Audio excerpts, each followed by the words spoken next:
Business with a servant's heart. Welcome to the podcast. Inspiration, motivation takes. Listen to the podcast. We're all about to talk about life.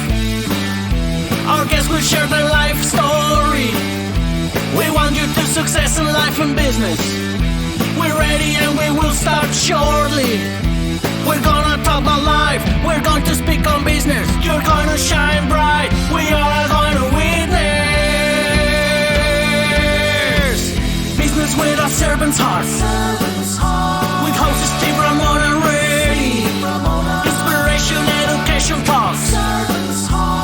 Listen to the podcast. Steve Ramona.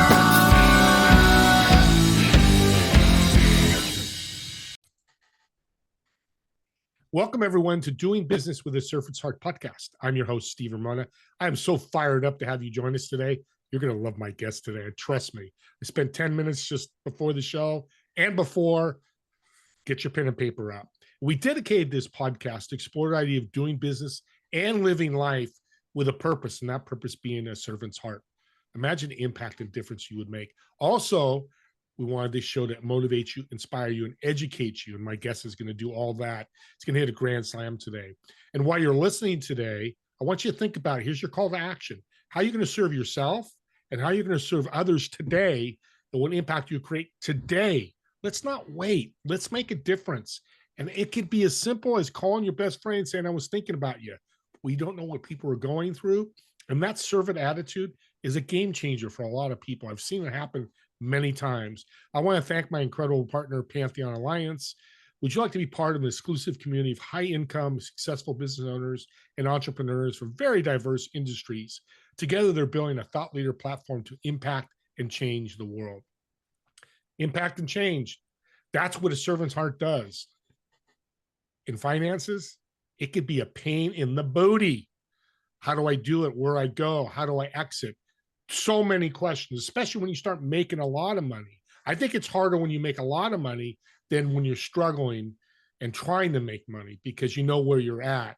When you make a lot of money, what do you do? Because there's no book out there. Don't ever DIY your finances. You're going to want to hire my guest. And speaking of that, let's welcome to the show, Michael. Good morning, Steve. Good Thanks morning. for having me. I'm so fired to have you because, as I was saying before the show, finances are so important. Why did you get into finance? I got into finance a long time ago because, it was a path that interested me the most. Coming out of undergrad, I went into accounting, actually. And I was probably 2 or 3 years into accounting that I was doing a project that was trying to evaluate the tax impact of a private equity transaction. And it was the first time I really got exposed to deep finance. And I was like, oh my God, wake up call, got to do more of this. How do we do more of this? And it wasn't from, at that time, it wasn't from the seat of being an accountant. So, through many paths, mostly in my life working with institutional type clients, realized I want to move closer to something a little more personal. And so about 5 years ago, I got into wealth advisory.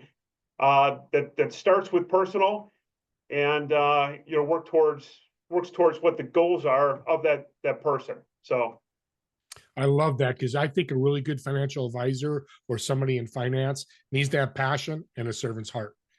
Because isn't finance very emotional? It's different for everybody. And what I like to tell my clients is, I don't care if your full balance sheet is $500,000 versus $10 million. If 500,000 is everything you've worked towards, everything you've earned, the importance of that 500,000 to that individual is massive. And so you've got to treat, that slice of money like it's everything that person has. And it doesn't matter, the significance of or the size of that. Again, it's all relative. So every part of the job I do is custom to the person or the family that I'm working with. It's powerful. And that's what in finance, I think, is important. A lot of businesses, I think we try to cookie cutter everybody, and it's just not that way. And it's doing that. Now in finance, it sounds like listening is so important in that part of the business. Yeah, I think you've got to listen 70, 80% of the time. First of all, teach a slight lesson about listening. They say in any kind of meeting, the person that talks the most comes away feeling like it was a better meeting. So if I can be a listener, first of all, it's going to enforce to the other person, they're going to walk away feeling like it was a better meeting. But there's a lot more to learn in listening to people. And if you can come back and relate it to experience that you have and stories that you have that are practical, that's powerful too. So you got to listen first. You pick up so many subtle things. And one other hack in my business is oftentimes you'll see two advisors go to a meeting together. It's because to the extent one is talking, the other one's listening, picking up on body language and things that are softly spoken or hinted to that the other person running the meeting or the primary person may not pick up on.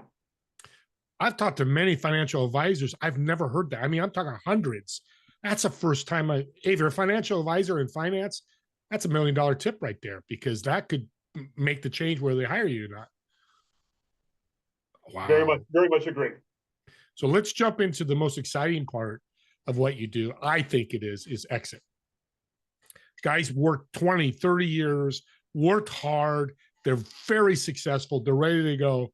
I need to hand it in. I need to move on to my next career or just moving on into retirement. Why are you so passionate about that?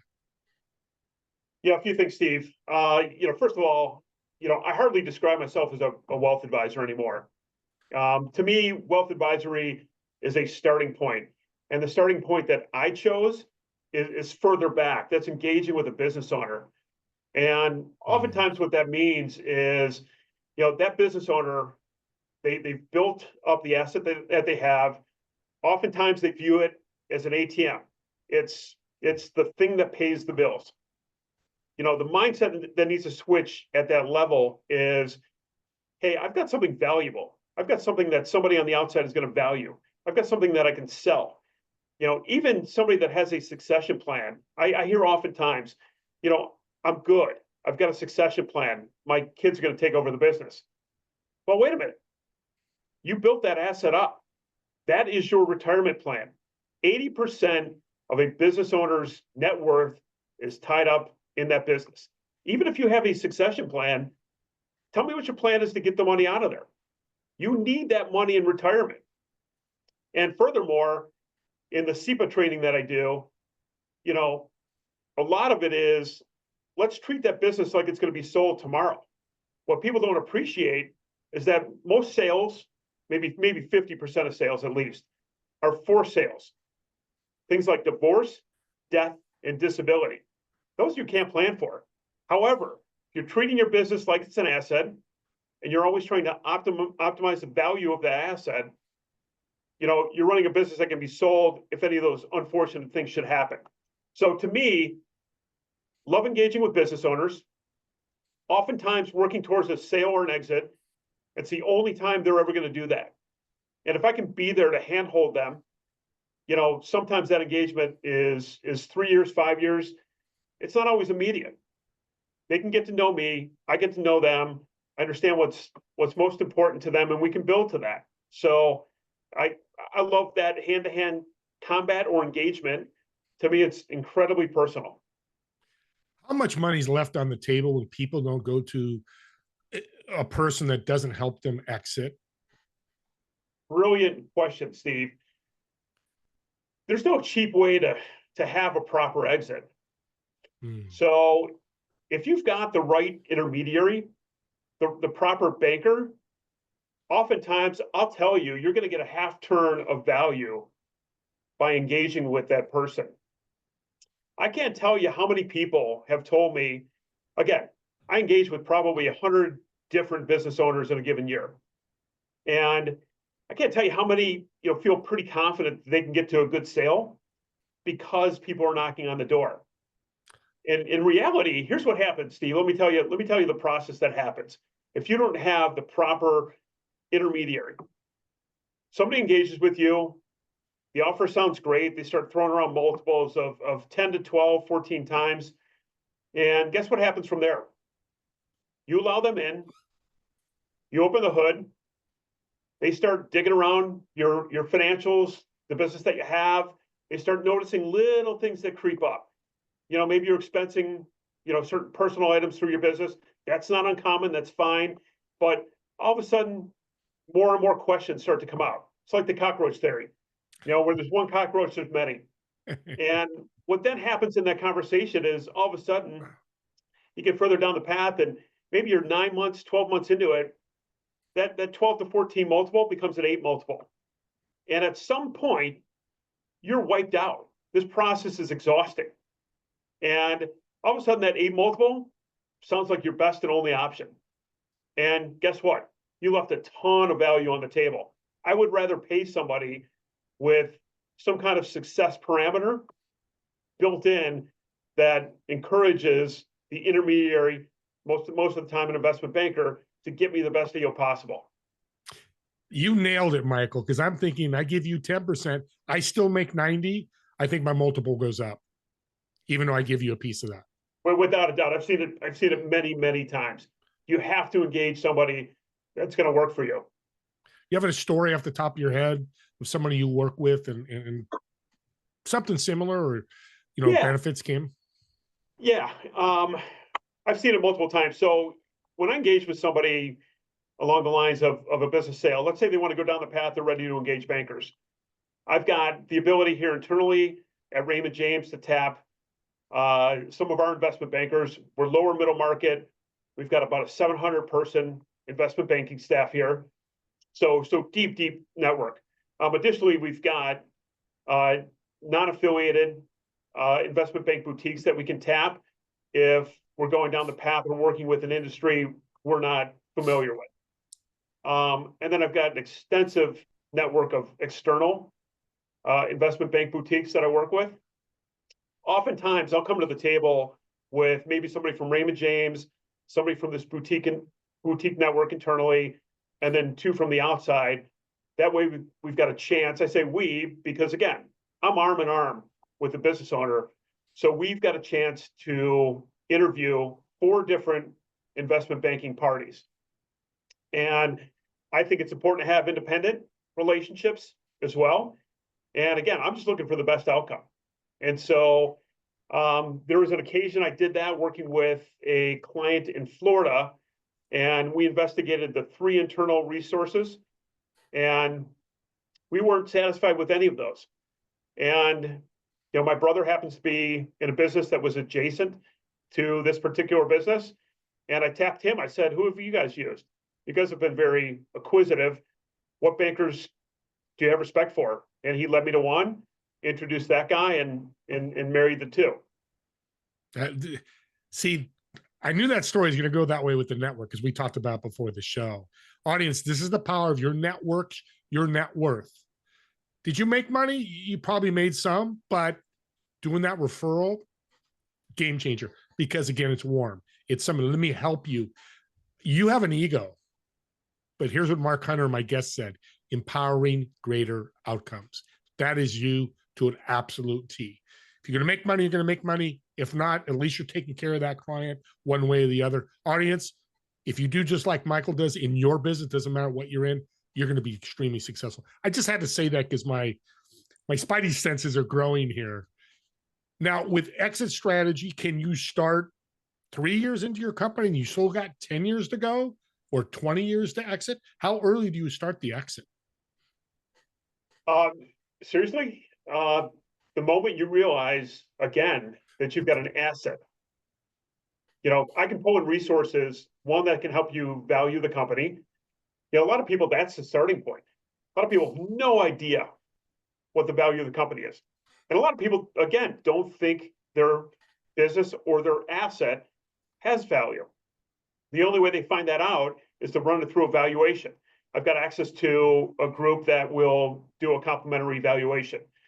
And then again, I think it's important to grow. In SEPA language, what we talk about is, what's a perfect multiple? If your business is absolutely perfect, you're earning a top margin, you've got the right people, let's say that multiple is 12x on EBITDA. Let's say we do a quick review of your company and realize, well, you know what, you're subpar in a lot of different categories, and maybe you're a 9x. The more runway we have to to close that valuation gap, the more likely it is you're going to get a better valuation. Let's not wait until, again, you have to hit eject. Maybe your health is failing, maybe, the end is near, whatever, for whatever reason, the end is near, and you got to hit eject and get out of that business. Let's spend some time working on, getting that multiple to a proper valuation. So maybe we can't close the whole 3-point gap, but let's close 1.5 of it. You've earned this. And again, I told you, Steve, in the pre-commentary, what I love about working with business owners is oftentimes this is their only chance for an exit. This is everything. And if I'm a person that has seen 10 to 20 exits in a year, I can be incredibly valuable.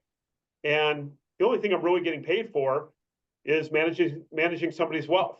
That's much further down the line. I'm giving a lot of time and a lot of free advice long before that through our numerous engagements. And audience, you hear the word free? This is a money guy. He's working with millions of dollars. Free advice. Just got to say, I don't care. I'm going to be a commentary. When you hear that, that's what I tell people. Oh, I love that you said that, especially in the finance field. So in regards to, because I hear all the time, Michael, and you probably do too, hey, I've got this company, it's worth 100 million. But they're throwing, the dartboard, and they think they're hitting the target. How important or improbable is it that it's not worth 100 million and they come in to exit and go, it's worth 10 million or 20 million? And what happens now? Yeah, that's a great question. And again, the starting point for a lot of that is, that self-assessment, as I like to call it, is somebody's talking to Joe Schmo at their golf club, and they're like, well, Johnny sold for 10 times. My business is better for whatever reason. I should go for at least 12 times. Well, guess what? Johnny's got a software company and you've got some kind of metal bending company. No, you shouldn't go for 12 times. It doesn't work that way. But again, until you have that conversation with somebody that's in that exit planning world, you have no idea. And the other thing I insist on people doing is doing a wealth plan. You don't know where the coins are going to fall until you start doing, a wealth plan. And what I love to say is, let's get to the point where we're doing a preliminary wealth plan. Because once we have that, we can throw all kinds of what if analyses at that. And I can whip those up in a hurry. And, if you're like me on any given weekend, you're throwing all these things around in your head. Let's get the foundational plan in place. And let's come back to the what if that says, hey, what if I don't sell the company when I'm 56 years old, but I sell the company when I'm 64 years old? What's that going to look like? Let's play with the multiple. Let's play with the outcome. Let's plan ahead of time, most importantly, to save some tax. Maybe let's put some part of the share ownership in a trust to get certain part of this out of my estate. Let's talk to insurance folks that can do some wealth planning and structuring as well, and let's optimize that outcome. And I love everybody has the opportunity to say yes or no. You're just offering different options that may fit you, that you suggest. That's the power of what Michael's saying, which is why I love what he does. It's not cookie cutter like, okay, Steve, you do this, this, and this, and just do it. It should be a partnership, which is what you do.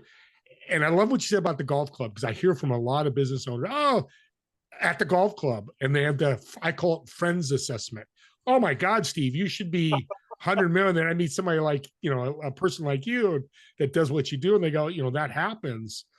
What should somebody do? Because I hear it a lot, probably 10 times this year. They're like, oh, I thought it was 100 million. Now it's 20. What would you say to somebody that hears that? Well, maybe 20 million is good enough. Again, if we do that wealth plan, you can reverse engineer this whole thing. So think about that for a second. Let's do the wealth plan. Maybe in a wealth plan, you figure out, I need 20 million in an exit, or maybe you find out conversely that I need $40 million in an exit to meet all the financial goals that I have and to generate the capital that I need. Okay, let's say we need an exit at 40 million. Let's reverse engineer that. Let's go find out what a proper multiple is, an average multiple in whatever segment of the market you're playing in. and let's go find out what your clean EBITDA number is. And, if all of a sudden with that multiple combination, we're short, let's go figure out what we need to do to grow that. And hey, it might take a few years, but guess what? You've got a goal, you got a financial goal, you can plan towards it and work towards it. Let's figure out how to get there. And there's professional people in my network that I can bring in that will help close that gap. And again, oftentimes on the front end, we'll give advice for free because they need to impress you to get you in the door. So, yeah. And yeah, don't do that with your valuation. Don't have somebody tell you. Just make sure they're an expert, whether it's Michael or somebody else. I hope it's Michael. As you can see, he gets what we're doing, and he'll meet with you for free, and we'll get his contact information out there as well. Last question. I'm really curious about, what does the future of exiting businesses look like? I'll tell you what's massive, and what is being talked about a lot is this massive wave that's coming. The wave I refer to is baby boomers aging out and having to monetize their business. There's a $14 trillion tsunami that's expected to happen over the next, call it 10, 15 years, Steve. It is massive. And again, these baby boomers have to get to the value, or the money, the valuation, the wealth that they've created in order to retire. They need to fund their retirement. So it's not a if, it is absolutely coming. And what I've seen from this side, Steve, from where I play, is, all these reputable advisory firms starting to position for this. More and more, I bought into this whole concept of exit planning, 3-4 years ago. Increasingly, I'm seeing a number of advisory firms hitch their wagon to this concept. They want to engage with that business owner early. And Steve, a lot of times, here's what happens. Business owner says, I don't have any meaningful wealth. I don't have anything to bring to you, so I'm not going to engage with you. When I have a monetization of my business, then I'll engage with you. Then I'll need you. Guess what, Steve? We talked about it already. That's too late. Engage with me now. I don't care that you've got, again, 500,000. I used that number before. Maybe you've got $2 million. And maybe your exit's going to be 10, 20, $30 million. Let's plan now. Let's start working together now. There's products on my platform that are relevant to you now, where we can make a difference when that exit happens. No need to wait. What a way to end the show. Oh my gosh. I'm speechless. It's rare when a host like me is speechless, because that's the answer right there. Reach out to them. Well, let's have a little fun, a little improv, because I know you're a fun guy. I can tell. So I've reserved a table at a restaurant for you. It's a table of 4. You're going to sit one of the chairs. In the other 3 chairs, who would you invite, dead or alive? Why would they be invited? And what food would you order? Wow, Jesus. Is a seafood tower on the menu? Can we have that? That's your choice. Let's do a seafood tower. Let's do it. Okay, let's bring a seafood tower. Okay, who am I going to bring to the table? Let's keep politics out of this. So I'm going to bring, how about a guy like Billy Squier?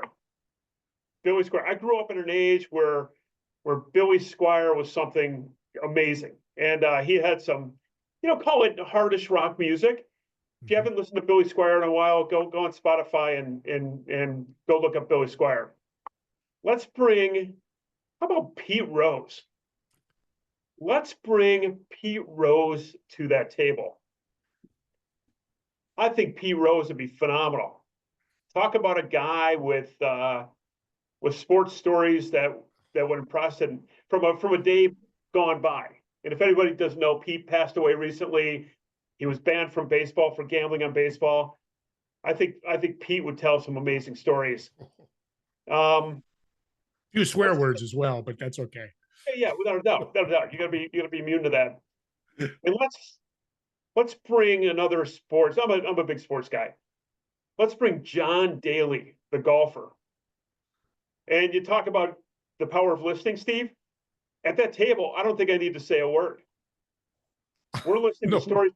And the banter between certainly John Daly and Pete Rose would be absolutely amazing. A lot of swear words, a lot of beer. You have to bring in 2 kegs of beer for John. What a table. And Billy Squire's been the first. I'm going to go back and listen. We're around the same age. So what a table. We have to have a 5th chair. I'm taking over the story. I'm going to add my chair to it because that's fantastic.